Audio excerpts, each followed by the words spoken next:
Now, let's get talking on this one. Strap your seatbelt, wherever you are, and let's get talking. Joining me now from our Abuja studio is the national chairman of the National Conscience Party, Alhaji Yunusa Tanko. And here in Lagos is the political analyst, Ken Okolugbo, and the executive director of the Civil Society Coalition Against Corruption, Mr. Lariwaju Suraj. Gentlemen, welcome to the program. Thank you. Always my pleasure. Let me begin with you, Mr. Yunusa Tanko. From your party's point of view, when you heard that the president has suspended the SGF and also is going to be investigating that, and also that the vice president should lead the investigation, what are your very first thoughts on this?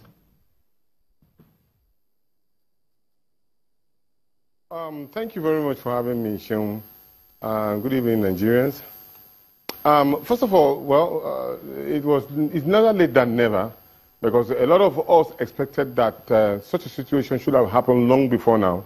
Even probably the Secretary to the Federal Government on his own should have resigned and then, you know, take a cue from some of the things that have been done before. Quite honestly, a lot of us have been accusing the government of a one-sided fight against corruption. But I think a window has opened now for the presidency. You see, Seun, the truth is this. The only thing that this government has going for her is the integrity level, which is especially for Mr. President. And they cannot afford to lose it. The moment they lose that, honestly, they've lost everything. So therefore, the first administrative panel that was set up against Babachir, a lot of us queried the response from the Attorney General that we felt it was just like a window dressing. Now, the second administrative panel is being set up with the same Attorney General being part of it, and the Vice President, Office of the Vice President. And then we have the National Security Advisor also on this particular panel. But the thing is this, a lot of Nigerians have been seeing, they are seeing what is happening to other people that have been accused of corrupt tendency. They've been hauled, chains being put in their hands. But still, one of their own now, of course, is an administrative panel that's been put on ground. Maybe now the president should think better. They have an opportunity now. We have been saying it before. This is the time now probably to sacrifice Babachir for the interest of the unity of this country. I repeat, they sacrifice him for the interest and unity of this country. They can now have an opportunity of bringing in a secretary to the federal government of somebody from the southeast extraction. Most probably, I will mention him, Dr. Ogbonnaya Anu. He will save them 3 issues. One issue, the ethnic issue. He's an Igbo man, he's a Christian. 2, he's an experienced person. Thirdly, he will be the one that will close the gap of this divide along unity. And that will help the party, because without stability and unity, anything that this government wants to do will not go through. So they must take cognizance of this. So we, on our own, have been praying. So that we can allow the rest of the panel on the program to weigh in on this one. From the civil society point of view, how did this come? Because I know there's been a lot of meetings, a lot of conversations around the anti-corruption war. A politician had just said, this is how it looks so much. But from the civil society point of view, how did it look? Yeah, actually, like I said, which is what I will admit and agree with, is that it's never late.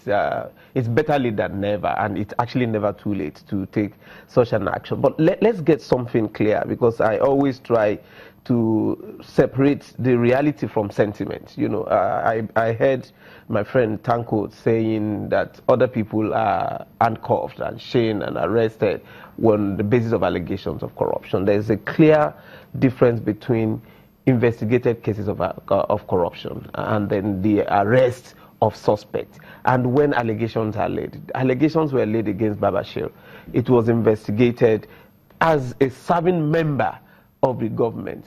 I think it is almost everywhere in the world. It is not the same thing once allegations are levied and then the person is arrested. No, there must be a level of investigation by the executive. Unfortunately, it was obvious that the Attorney General misled the president with the outcome of his own investigation that actually exonerated Babashir in the first instance, which informed why the president said, on the basis of your allegation from the Senate, and let that be clear, it is insufficient and it can't be that just an investigation conducted by the Senate, decisions taken by the Senate, and proposal made by the Senate would inform an automatic decision from the executive. Mr. Suraj, if you look at, let's look at on the platform of justice now.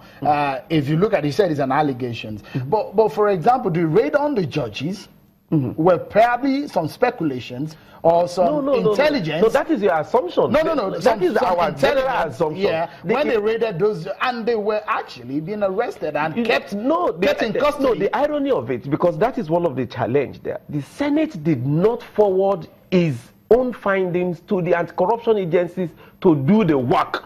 It was sent to the president. Shouldn't the president have done so? The president is not, yes, the president can do so, but everybody has the power and the right to do that.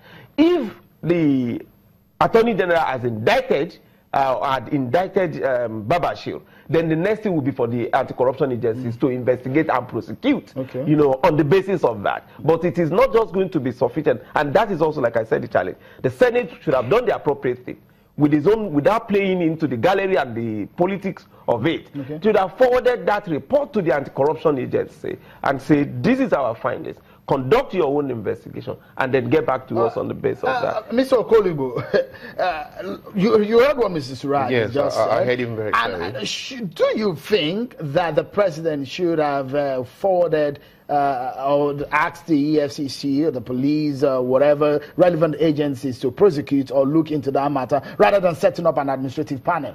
You know, I'm very delighted that you showed the last program where Femi Odekule was very, very apt and was very clear in saying that in a civilized climate, the SGF should have stepped aside. You know, why do I say this? I say this because a lot of people like playing to the gallery. Why should he set up an administrative panel in the first place? First, I must applaud the president because when we are shouting and saying that Babachir Lawal should have been suspended. Maybe I got a bit emotional on that program that day. A lot of people were wondering if there was something personal. Okay, Mr. Okolibo, I will allow you to conclude, to continue on your thoughts, but we need to take this break. And when we return, we'll dig more into the anti-corruption work of the President Buhari government. We'll find out whether or not the anti-corruption fight is still on course. Join us again.